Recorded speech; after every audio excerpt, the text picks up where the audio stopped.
Réalisation du pitch.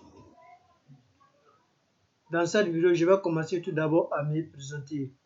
Je me nomme Koné Isiaka, étudiant inscrit à l'Université virtuelle de Côte d'Ivoire en licence 3 dans la spécialité développement d'applications et services.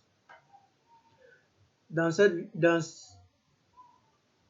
but de soutenir mon projet qui est la surveillance, qui est la création d'une application de surveillance à distance d'un environnement à l'aide des réseaux de capteurs sans fil.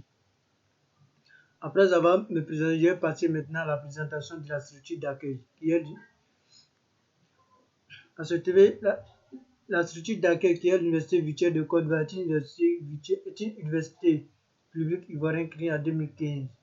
Elle fait sa première entrée académique 2016-2017.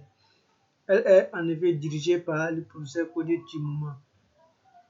Elle accueille à son siège chaque année plus de 500 étudiants et elle a actuellement 6264 étudiants et accompagnée par 30 enseignants et 100 tuteurs.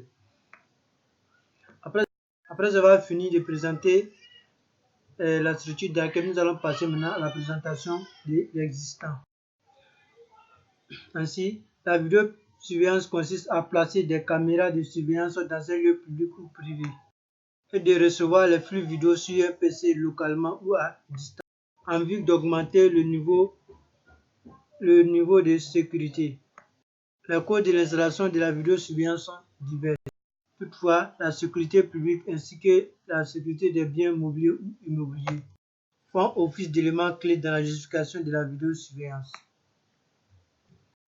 Une vidéosurveillance performante est une solution contre le vol à l'étalage en cas de cambriolage.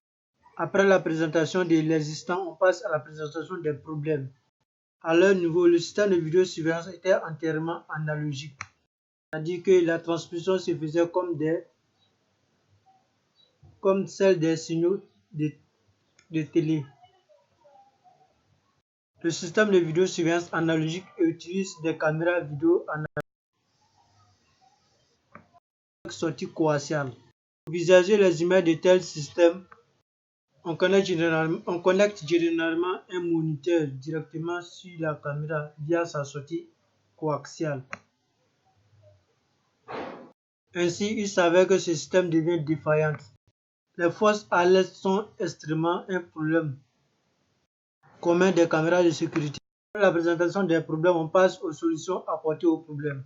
La surveillance environnementale est nécessaire afin d'établir un niveau de référence crédible et fiable pour l'évaluation des impacts environnementaux, d'où vient le cas de nos projets.